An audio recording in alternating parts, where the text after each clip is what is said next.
नवरात्रि की धूम पूरे भारत में है, वहीं दुर्गा पूजा का अपना ही आकर्षण है। वैसे अगर नवी मुंबई की बात की जाए तो नवी मुंबई में बंगाल से नाता रखने वालों की लंबी फहरिस्त है, जो कलकत्ता से अपने कारोबार की वजह से मुंबई नवी मुंबई में रच बस गए हैं। पर वह कभी अपनी परंपरा और मिट्टी की महक से शायद ही अपने आप को अलग समझे हों। वह आज भी कलकत्ते की मिट्टी से ऐसे जुड़े हैं जैसे पेड़ की जड़ें माटी से जुड़ी होती है। उनके लिए अपनी माटी से जुदा होना यानी खाक में मिलने की तरह होता है। इससे समझ सकते हैं कि माँ और माटी से उनका प्यार कैसा होगा। बंगाली समुदाय के लिए दुर्गा माँ, दुर्गा बेटी, दुर्गा बहन, दुर्गा आदि शक्ति है और यही वजह है जो असीम रिश्ते समेटे हो उसे कोई कैसे दिल से जुदा कर सकता है। और यही नजर हमको पखैना में दुर्गा पंडाल में देखने को मिला। जगह की किल्लत भले ही क्यों ना हो, पर भक्तों के दिल में माता के लिए असीम जगह है, असीम प्यार है। यही वजह रही कि माँ दुर्गा का पूजा अर्चना और प्रार्थना देखकर श्रद्धा से सर माँ के चरणों में झुक गया। अब आपको हम कोपरखैना स्थित दुर्गा माँ की मूर्ति के दर्शन कराते हैं, जिसे देखकर आपका भी मन श्रद्धा से भर उठेगा। जहाँ बंगाली समुदाय की बेटियां अपनी माँ की पूजा अर्चना किए, वहीं उन्हें भोजन भी परोसा गया। इस अवसर पर ढाक भी बज रहा था, जिसका अपना अंदाज था, जो सिर्फ दुर्गा पंडाल में ही सुनने को मिलता है।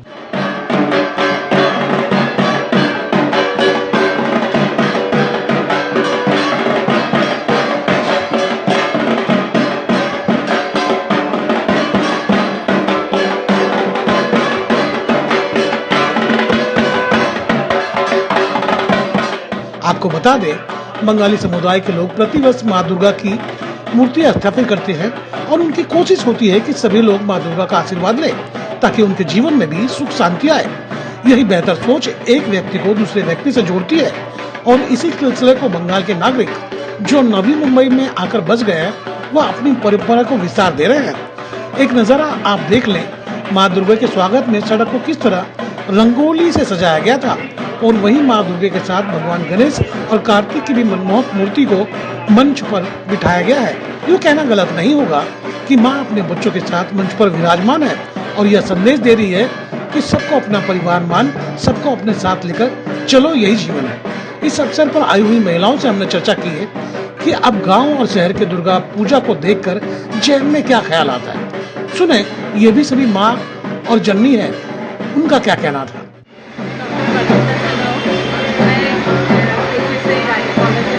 जी, ओके,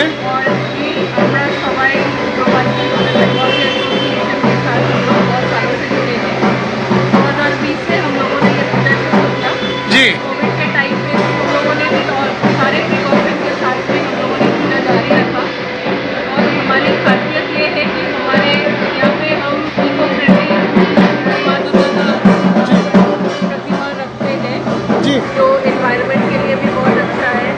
और इस साल हम लोगों ने मुंबई में सबसे बड़ा जो रंगोली होता है, तो हम लोगों ने द्वार में जो रंगोली आपने देखा होगा वो हम लोगों ने निकाला है। मैम आपसे ये जानना चाहेंगे कि जैसे आप शहर में हैं और गांव में, यानी कलकत्ता और मुंबई की बात की जाए तो क्या फर्क महसूस करते हैं आप।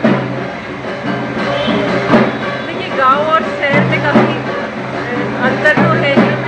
अगर आप मुंबई की बात करो तो यहाँ पे टोटली बंगाली लोग हैं, ये प्रवासी बंगाली, ओके, और हम लोग प्रवासी होने के बाद भी अपने रूट्स को, अपने जड़ को पकड़ के रखना चाहते हैं। उसकी वजह से हम लोग इसको पारंपरिक तरीके से करना चाहते हैं।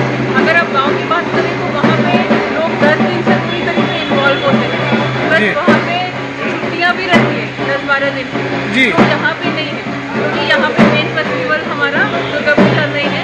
इन स्पाइट ऑफ दैट हम लोग क्या करते हैं, हम लोग अपनी तरफ से जितना भी हो सकता है सारे लोग एक्टिवली भाग लेते हैं इसमें और पारंपरिक रूप से करने की कोशिश करते हैं, हर्षोल्लास के साथ करना कोशिश करते हैं।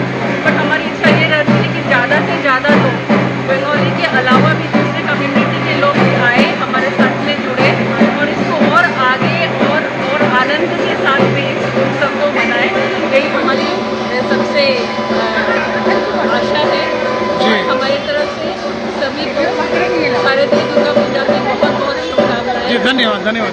मैम आप इसको किस नज़रिए से देखते हो, मुंबई के दुर्गा पूजा को और गांव के दुर्गा पूजा को किस नज़रिए से देखते हो आप। मुझे लगता है शहर और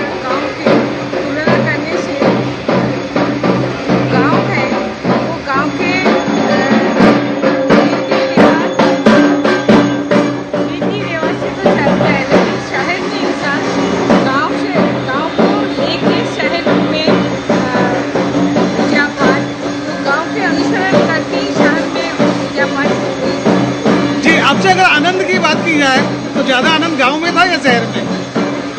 शहर में, मैं शहर में रहती हूँ, जी। शहर में मेरा आनंद मतलब है। गांव का तजुर्बा कम है आपको? नहीं, गांव को लेके मैं शहर में आई हूँ। अच्छा। है, तो गांव और शहर में इधर एक ही साथ मुझे लगता है कि गांव और शहर का कोई परफेक्ट इधर मुझे नहीं मिलता। मैम आप कुछ कहना चाहेंगे इस पे? गांव और शहर में जो दुर्गा पूजा हो रहा है, आप उसको किस नजरिए से देखते हो और कैसा ज्यादा मजा कहाँ आता है? देखिए हम लोग जब नेटिव प्लेस में था तो उधर हमारा रिलेटिव्स वगैरह बहुत था, जी। लेकिन इधर हमारा रिलेटिव्स नहीं, लेकिन ये सब हमारा रिलेटिव्स बन गया। क्या? तो ये सबसे बड़ा हमारा नए रिश्ते जुड़ गए आप लोगों के साथ। मतलब ये लोग ही हमारा फैमिली मेंबर है, तो हम इंतजार करते हैं देखिए मैं 1984 से यहाँ पर हूँ। जी। बेसिकली मैं न्यूक्लियर साइंटिस्ट, तो 1984 से हम लोग कोलकाता से इधर आ गए। जी। उसके बाद से आखिर 2 साल मैंने कोलकाता गया, उसके आगे नहीं जा पाया क्योंकि इधर का जो अपनापन है, जी। कोलकाता का आर्ट वो तो बोलने का ही नहीं है। कोलकाता में आप मतलब ये इस आर्ट सिटी बन जाते हैं और मंडप आइडल्स एक डिफरेंट स्टाइल होता जी। है, वो देखने के लायक, वो एक बार जाना चाहिए, वो देखने के लिए कैसा होता है। जी, जी। लेकिन हर साल जो अपनापन दुर्गा पूजा का जो होता है, जी। हम सब मिल के जो होता है वो हमारा इधर ही होता है। ठीक है, हम एक एक मंडप लेके हम लोग बहुत एकदम परिवार जैसा हो जाता है। जी। ये फीलिंग अलग है। जी बहुत बहुत शुक्रिया। माँ दुर्गा 9 दिन तक हम सबों के साथ रहकर फिर लौट जाएगी, पर जो हमें आशीर्वाद और ज्ञान देकर जा रही है उसे अगर हम आत्मसात कर लें तो जीवन में कभी सत्य मार्ग से नहीं भटकेंगे और लोगों को भी हम सही मार्ग पर चलने के लिए प्रेरणा बन सकते हैं। तो दोस्तों, माँ दुर्गा के साथ आपका और मेरा सफर आज यहीं तक रहा। उम्मीद है आपको बंगाल की माटी और माता की मनमोहक बातें अच्छी लगी होगी। तो गोपाल सा को दीजिए इजाजत, हम फिर नई खबर के साथ जल्द हाजिर होंगे। आप हमें कोई सुझाव देना चाहते हैं तो कमेंट बॉक्स पर लिख भेजें।